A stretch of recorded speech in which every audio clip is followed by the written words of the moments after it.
Yes, sir. Yes, sir. Yes, sir. I'm back at it again.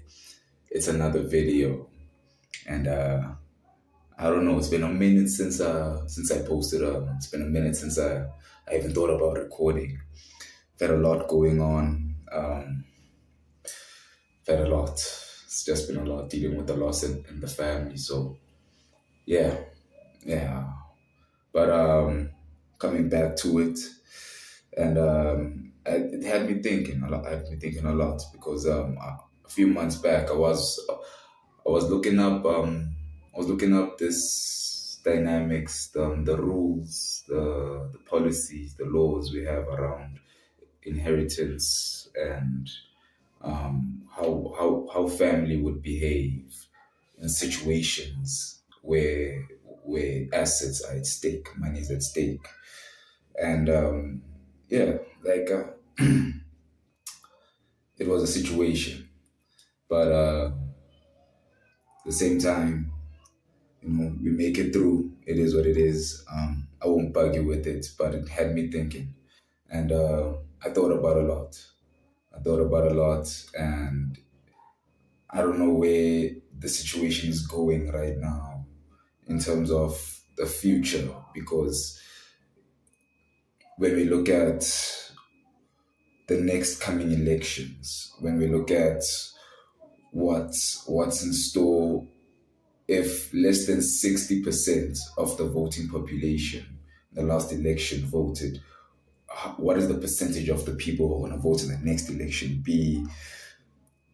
When you look at the frequencies in things like how often does a president make it through their second term?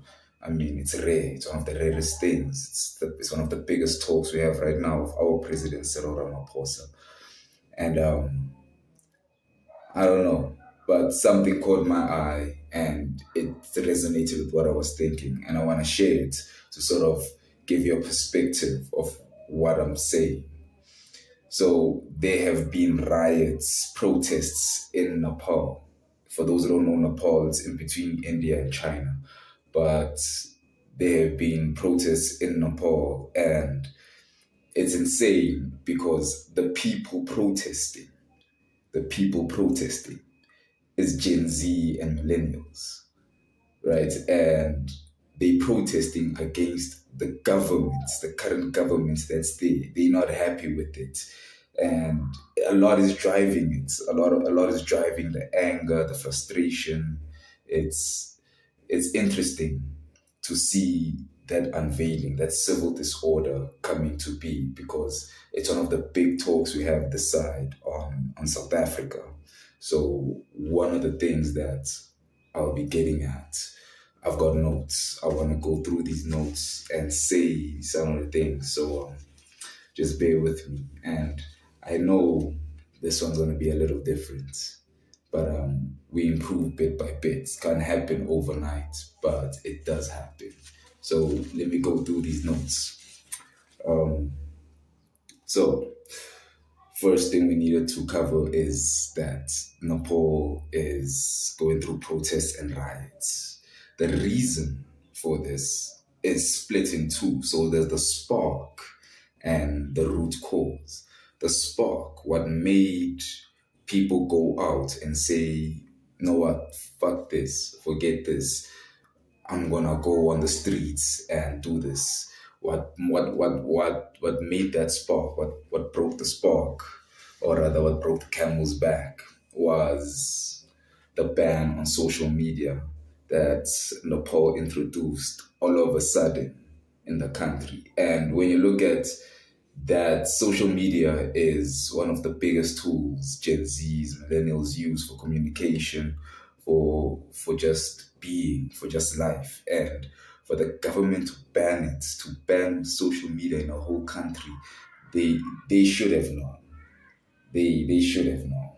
Like it's one of those things you should have thought about really clearly before you did it. But I think it's one of those things again where when you're a politician in power, you somehow are so disconnected from the reality on the ground. You feel so powerful, you think that you can do anything.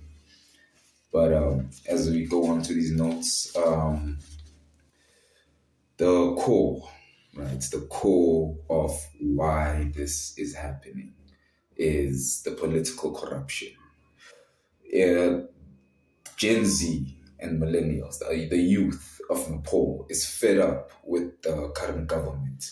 They are suffering through unemployment. They are suffering through high inflation, expensive goods, services, and there's no service delivery. It's a lot, and there's a lot of bribery going on, which is one of the similarities it has with South Africa. The citizens have access to the corruption that's within the country.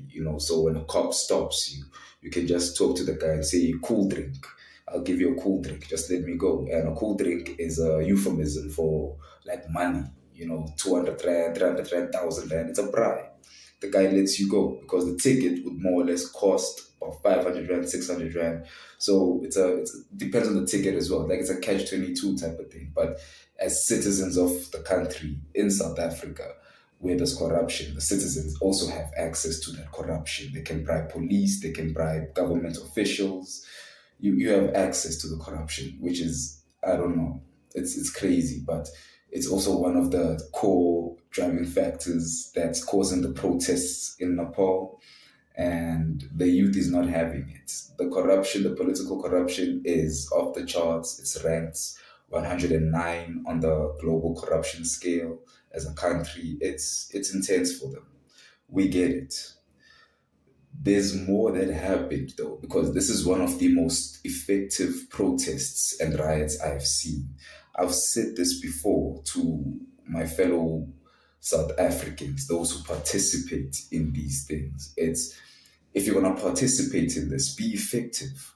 Stop closing down roads. People are going to work. What's your problem? Stop shutting down businesses that have nothing to do with your agenda, with your cause. If you have a problem with government, go to government offices, go to parliament. If you have a problem with ESCOM, go to ESCOM. If you have a problem with Rand Water, with water shedding, go to those people. But stop protesting and doing things at the wrong place because it's affecting the wrong people. If you want to do something, let it affect the people who caused it, the right people.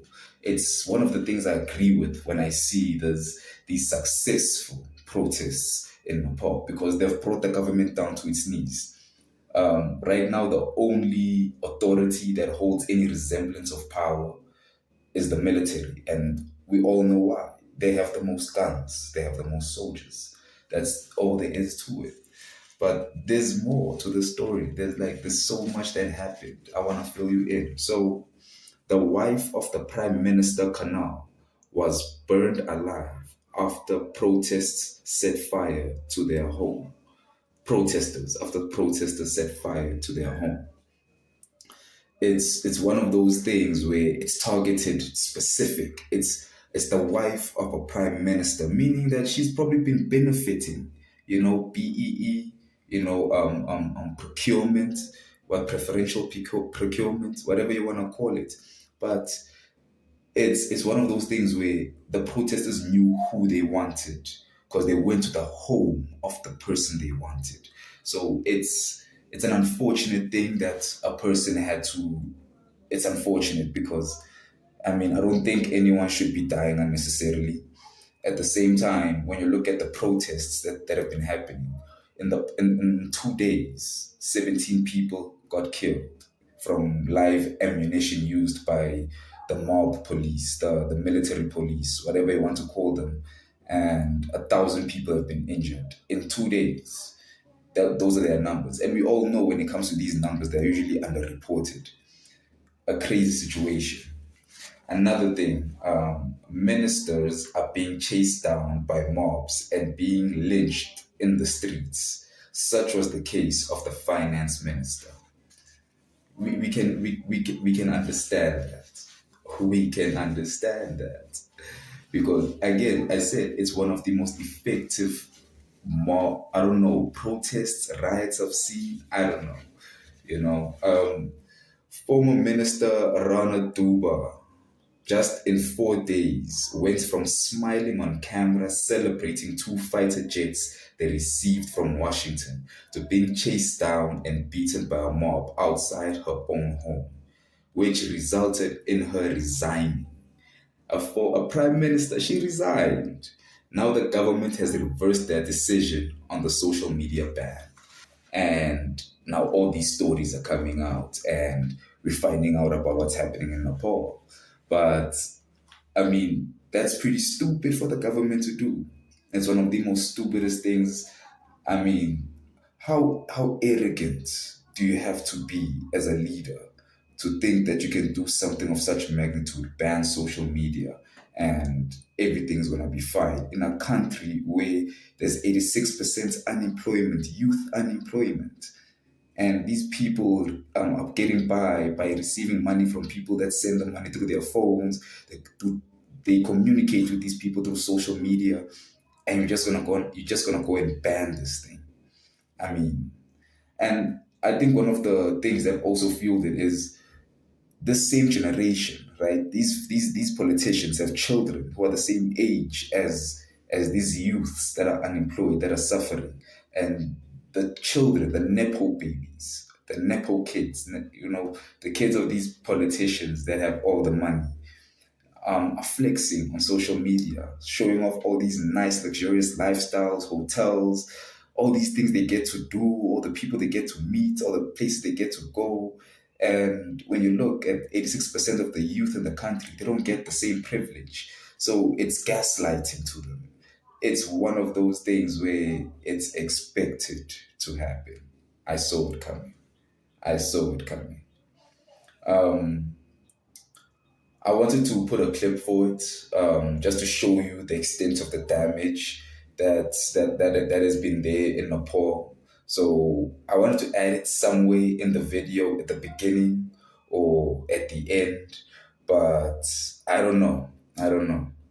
I don't want to interrupt myself as I'm explaining this also, because I'm still getting the hang of how to speak out, and be good at public speaking, So yeah, yeah.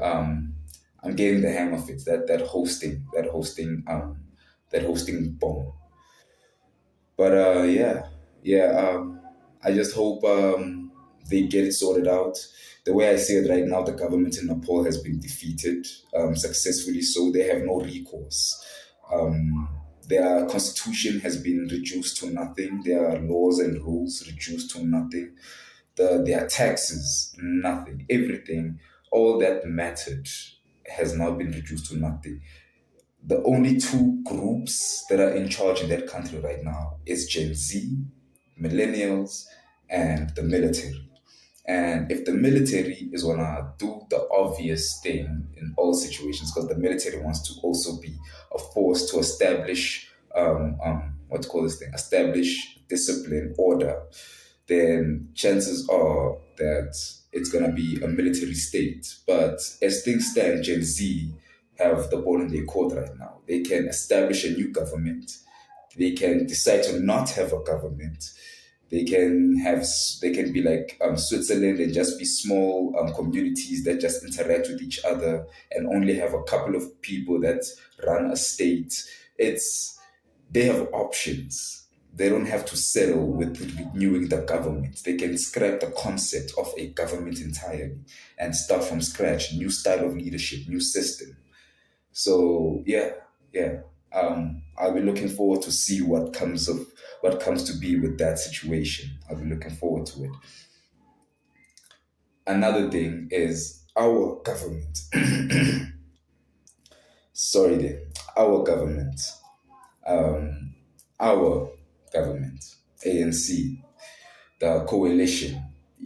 DA. And PA. Those guys. They've decided to pass a law in South Africa that it allows it allows for the husband to take the wife's name. I don't know. I don't know. I don't see.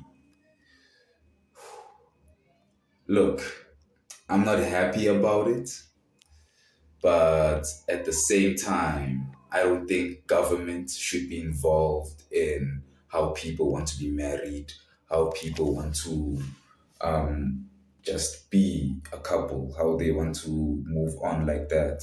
I don't think government should be involved. But anyway, government has passed on a law that allows women to take on the names of their wife, that allows men, sorry, that allows men to take the names of their wives. What was driving this was a woman with two husbands who couldn't get her husbands to take her name because it was being denied by the constitution, the government in Cape Town. Just bullshit. Some I don't know. Again, why is the government getting so involved in people's affairs that way? Bullshit.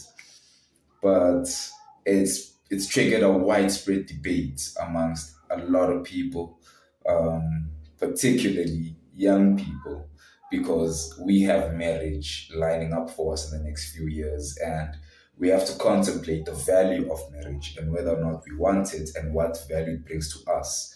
And I think this has to be an individualistic thing. Everyone must think about what marriage will do for you personally before you start considering what marriage will do for your partner. It should be a thing where you understand what you're gaining from it and what you're giving up. But anyway, it's caused widespread discussions. We have been inundated with cases of women right now who have been in marriages, who want divorces, who got married to foreigners for the wrong reasons. And getting a divorce is one of the most complicated things right now because you married a foreigner and that person has been neutralized into the nation now. But at the same time, we're gonna have this new batch of women who now do the same thing but give foreigners South African last names for the wrong reasons because old women understand what it's like to be a young woman. So whatever was driving you a few years ago, 10 years, 15 years ago to marry a foreigner and when you want a divorce now is probably going to be a similar reason to what's going to drive the younger generation to marry foreigners and give those foreigner men those last names. But we'll have interesting cases where we'll have foreigners with names from other countries with last names from South Africa. You know, we'll have your Isaacs, we'll have your Stevens, but they'll have South African surnames, Kumalo, Kosi, you know. It's gonna be frustrating. It's gonna be tough, It's gonna be a situation where we have a Dante Mutsibe type of situation. It's gonna be interesting. But I think the government should be getting involved in South Africa in this context into people's um, relationships, how they want to be together, how they want to be married. I think people should have their own freedom to decide how they want to be a couple. And it's none of your business, anybody, how they do that. As long as it doesn't infringe on your rights and your peace and your freedoms, leave these people alone, let people do what they want to do. And as for the Nepal situation, as for the Nepal situation, I hope the South African government is watching because they themselves are teetering on the edge of no return. And we know when people lose power, they tend to be some of the most cynical and sadistic people, saying the most of outrageous things, implementing the most of outrageous rules. Right now, the cost of electricity is ridiculous. 100 Rand can get you 20 units, 10 units. It's ridiculous. Cost of rates, water, ridiculous. Cost of paying back debt is ridiculous. Cost of goods, services is ridiculous. Eggs have been hyperinflated for years now. I hope the government understands that they keep pushing, and at some point they're gonna get an inevitable outcome. It's gonna be an inevitable outcome. It's gonna be the deterrent. But yeah, Anyway, I was trying something new. Thank you for watching. I appreciate it. It's AP. I'm out. Cheers.